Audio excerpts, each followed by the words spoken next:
IXIM is really deeply based in longstanding communities. The first community is Our Lady of Guadalupe, and Assumption Guadalupe in South Omaha. Father Damien Zerline was pastor there in the early 2000s.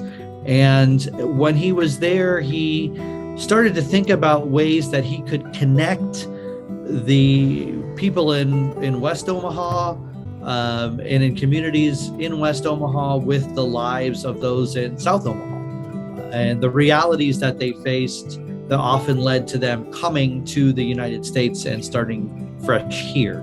And so he knew someone from Guatemala, from the diocese where we visit in Guatemala, and that man was a former seminarian and had some connections with that diocese, and invited Father to go down with him to see the reality that he came from.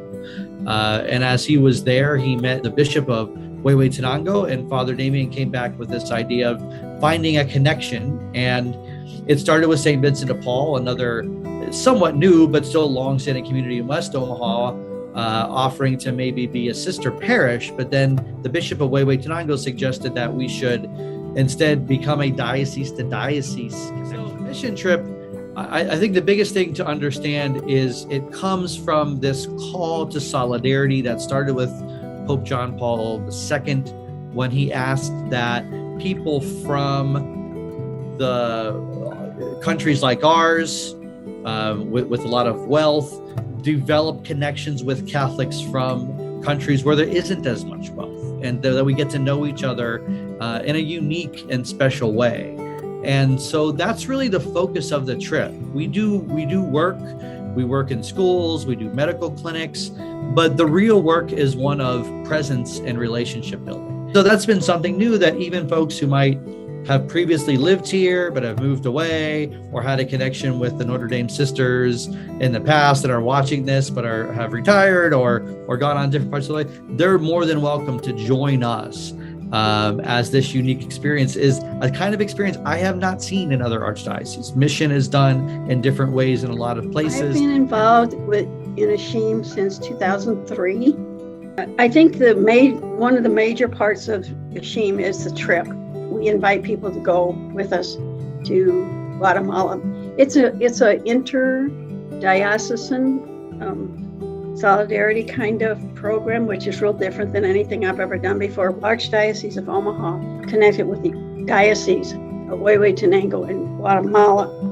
The trip is a big thing, but it's not the only thing that's about IXIM. And a lot of people are introduced to IXIM through the trip, and for the number of people, that's kind of a stepping off place in their service and in their ministry to learn more of what it is to be a brother and sister in the Catholic Church and in the world. We have a number of services and ministries in conjunction with Guatemala, with Huehuetenango. So they have a leadership group and we have a leadership group. And so, for example, we meet every month bilingually on Zoom to plan. So the two leadership groups plan together. We work together when we're down there. They give to us, we give to them. And then not just giving things, but joining in them. So we don't make all the decisions, we make them together. And that's a real different aspect than I have had experiences with other groups. We have activities here with things like we sell coffee, because that's our main sale. We sell that coffee here to make money for IXIM. We do a lot of speaking at parishes and groups to talk about IXIM and make it known. We have a Spirits and Solidarity. It's kind of a conviviality of the people here in the Omaha Diocese consider themselves part of the IXIM. We have a summer picnic with the local people who are from Guatemala. And we have at Christmas, a Las Posadas is a joint preparation for Christmas with the people here. And then we have a Lenten series for what we call the Anglo part of prayerful program. And we also have a bilingual prayer service every 2 months with the group in Huehuetenango. And that's led one time by us and one time by them. This year we participated in a lot of COVID work, especially in the early days before the commercial masks came out. We gathered people from here in Omaha to make masks, and then we couldn't send them down there, but we took them to Grand Island, where they were needing some for the people in jail there. So, and then we also did some financial help with people who were struggling with the COVID, and we did an educational program that teaching people how to be safe in COVID. And then we also had a very successful thing, I thought, during COVID immunization, where we worked, and that's another part of IXIM, we worked with other groups, partnered with One World and 2 Catholic churches in South Omaha, and we provided 4 clinics for the immunization. My involvement started in 2015 when my husband and I started going to IXIM meetings for people who were interested in going to Guatemala. The things that we do while we're there is we have a medical clinic. And so I worked in the pharmacy area, the medical clinic, with 2 or 3 other people. People have problems with their stomachs because of the water that they were drinking. The water there is not clean water. It is bitter, bad tasting. It's hard to get the children to drink the water. So they put sugar in it, which causes another problem because it causes problems with their teeth. So one of the things that we've done is taught the importance of clean water, and then supplied many of the areas with and people with home water systems so that the water that they have will be clean. Very happy that we were able to go on this trip and to continue to go on different trips.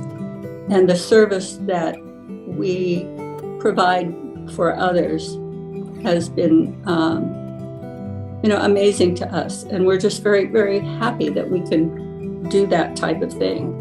I went on the trip in 2018. Okay. Prior to that, I had heard about it from a fellow parishioner. IXIM is us. It's not us and them, it's us.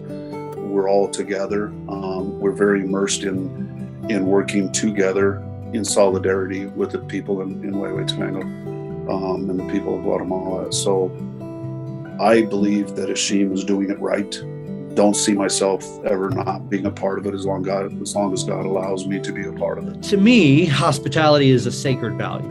It's very important. It's a part of, if you read through the Gospels and you hear about the openness that Christ has for the stranger, for those who might be unwelcome, and the call to open our hearts, even in this week's past gospel. It's about loving one another, that people will know Christians by how they love one another. And sometimes in our culture in the United States, we've lost that sense of hospitality. Go to a place where you're so welcome, where you're welcome in such a way that is almost shocking compared to, if you think, wow, when I have people over, I have to do all these things to prepare and have everything be perfect, and I have to have the best of everything. And we get the best of everything, but it seems like so little, but yet people aren't afraid of that. They're not afraid of just saying, this is what I have, and what I have is yours, even though it is so little. That experience is just shocking. It's so countercultural to what we are used to. Anyone in the Archdiocese is welcome to join and be a part of this. The Archbishop has gone on the trip himself and just speaks to that transformational experience and hopes as many people as possible will go. And it's as simple as going to IXIM.org and sending an email or sending a message to start that conversation about joining the trip.